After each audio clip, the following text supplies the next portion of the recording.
Hello everyone, कैसे हैं आप सब।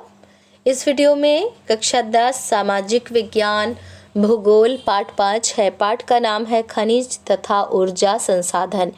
इस पाठ में जो जानकारी है वो ये है कि खनिज क्या होते हैं और उनका उपयोग किस तरह से है, और ऊर्जा संसाधन में जो शक्ति के साधन हैं उनका इस्तेमाल किस तरह से किया जाता है, और किन किन क्षेत्रों में, भारत के किन किन क्षेत्रों में ऊर्जा के स्रोत या स्वरूप पाए जाते हैं। अब ऊर्जा में जैसे कोयला है, पेट्रोलियम है, प्राकृतिक गैस है, विद्युत है, तो ये सब जो है वो किन किन क्षेत्रों में पाए जाते हैं, ये जानकारी इस पाठ में है। और खनिज में धातु, अधातु, शैल, चट्टान जो है इन सब की जानकारी है।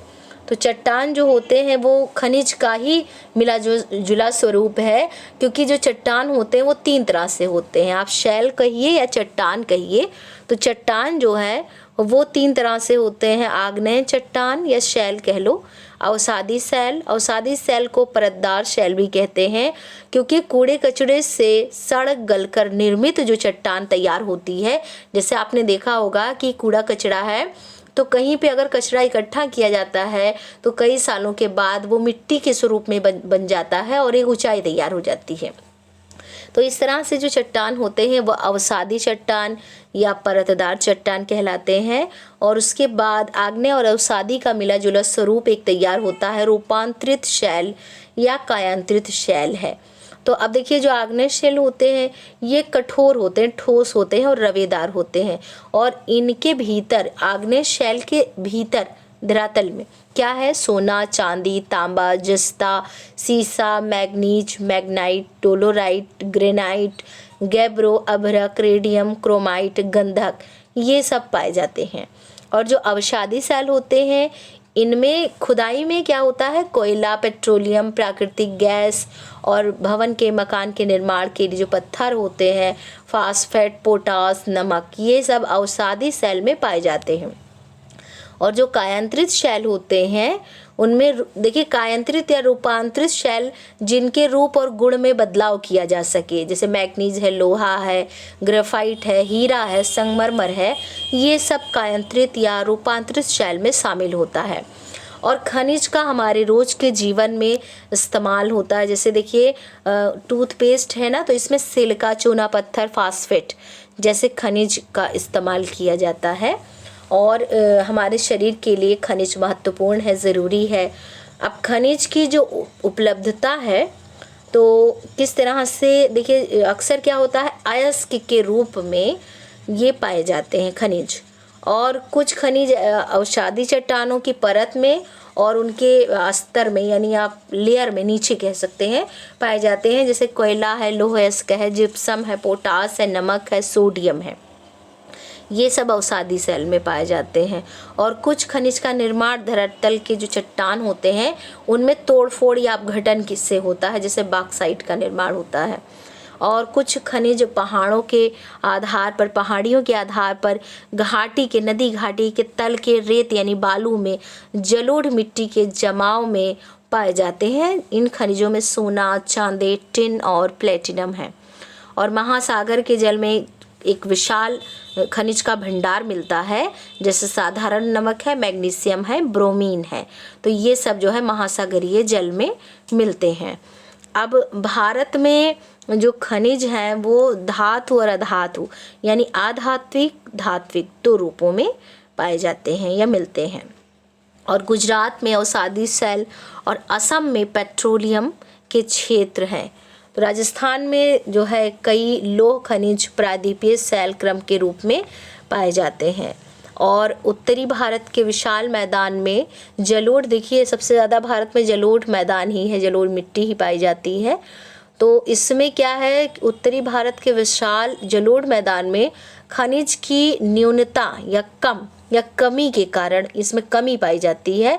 और जोवई और चेरापूंजी की जो कोयला खदान है, इसमें खनन की जो गतिविधि है, इसमें परिवार के सदस्य मुख्य रूप से काम करते हैं। और यहाँ का जो काम है वो लंबी एक संकीर्ण या सक्रिय गुफा के रूप में की जाती है, जिसको रेंट हॉल खनन कहते हैं।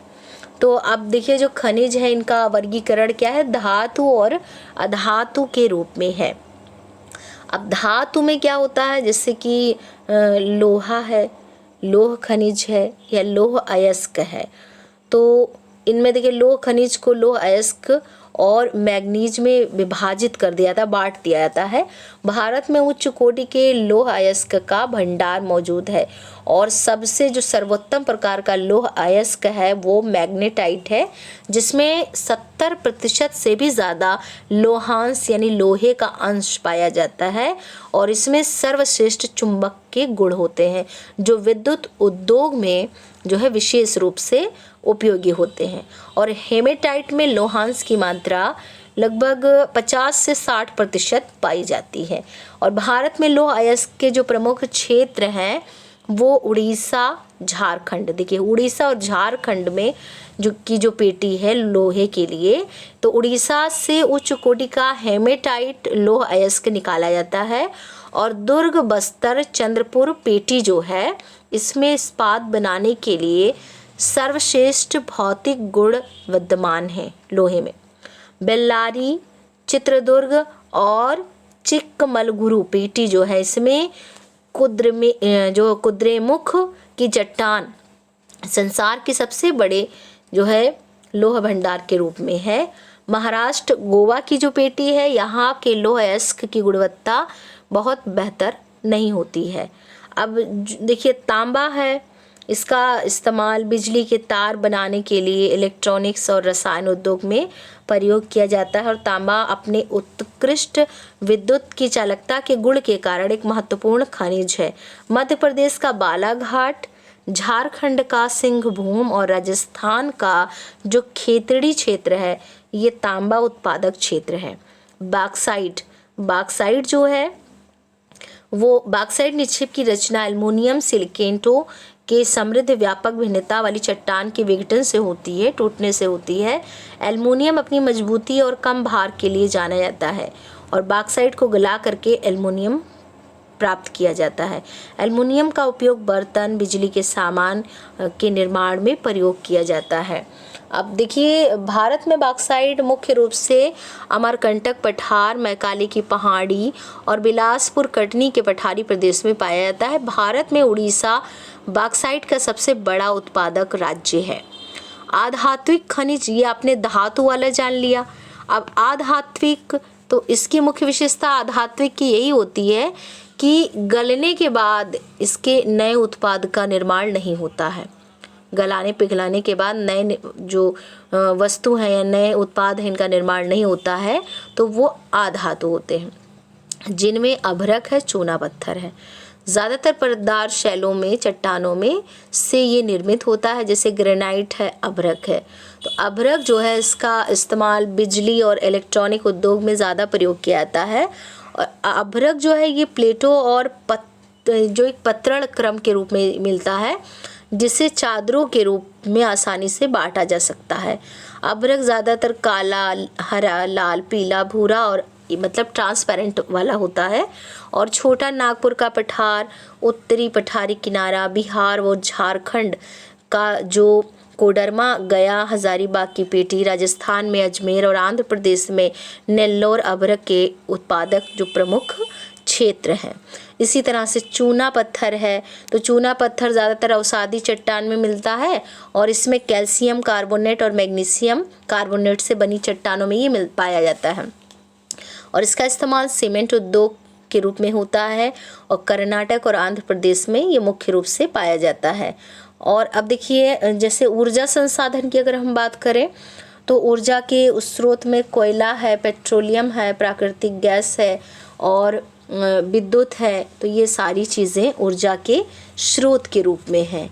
तो इस पाठ में जो खनिज तत्व हैं और जो ऊर्जा के संसाधन हैं उनके बारे में है।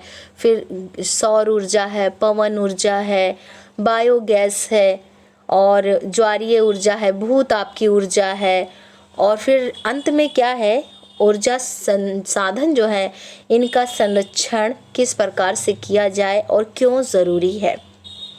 तो विकास के लिए ऊर्जा जो संरक्षण है इसको प्रोत्साहन देना बहुत ज़रूरी है। और ऊर्जा संरक्षण के लिए हमें पर्सनल तरीके से, व्यक्तिगत तरीके से वाहन की अपेक्षा सार्वजनिक परिवहन की व्यवस्था, बिजली उपकरण का प्रयोग जो है वो ठीक ढंग से करना, जो है बेवजह बिजली है उसका सही ढंग से इस्तेमाल करना। तो ये सब हम तरीके अपना करके ऊर्जा को संरक्षित कर सकते हैं ताकि भविष्य के लिए वो सुरक्षित रहे और आगामी या आने वाली पीढ़ी के लिए वो बच सके।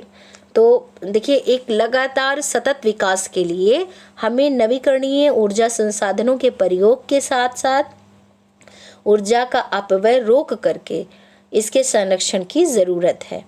तो ये जो जानकारी है इसी से जुड़े कुछ बहुविकल्पीय प्रश्नोत्तर हैं। जैसे देखिए, पहला प्रश्न है, आग्नेय चट्टानों में पाया जाने वाला खनिज है, तो जस्ता है। और अगला प्रश्न है यहाँ ऑप्शन के हिसाब से, और अगला प्रश्न है, रानीगंज कोयले की खान स्थित है पश्चिम बंगाल में। अगला प्रश्न है, झरिया प्रसिद्ध है, तो झरिया जो है वो कोयले के लिए प्रसिद्ध है। अगला प्रश्न है, भारत में कोयला उत्पादन में प्रथम स्थान है झारखंड का। और अगला प्रश्न है, मोनोजाइट रेत में या बालू में कौन सा खनिज पाया जाता है? थोरियम पाया जाता है। ऊर्जा का परंपरागत स्रोत है प्राकृतिक गैस। और अगला प्रश्न है, भारत में पवन ऊर्जा का विशाल फार्म कहाँ स्थित है? वो तमिलनाडु में है। और अगला प्रश्न है, कौन सा खनिज धात्विक है? लौह अयस्क। और अगला प्रश्न है, लौह अयस्क किस प्रकार का संसाधन है?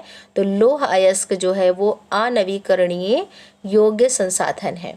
और देखिए, नवीकरणीय जिनका फिर से प्रयोग हो सके भविष्य में, और अनवीकरणीय जो धीरे धीरे जो इकट्ठी हैं धातु वो धीरे धीरे कम हो जाएं, या जिनका इस्तेमाल हम ज़्यादा करें तो भविष्य के लिए उसको हम उतना ना बचा पाएँ, तो वो अनवीकरणीय है।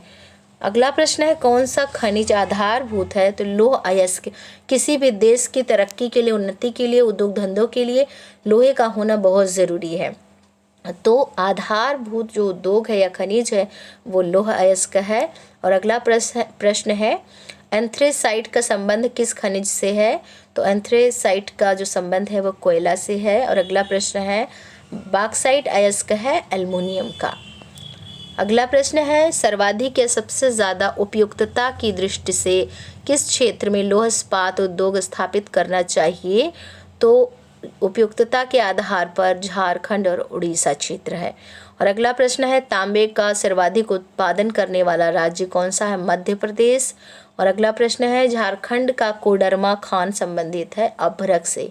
और अगला प्रश्न है, भारत में अभ्रक उत्पादन में किस राज्य का प्रथम स्थान है? आंध्र प्रदेश का। और अगला प्रश्न है, मुंबई हाई प्रसिद्ध है पेट्रोलियम के लिए।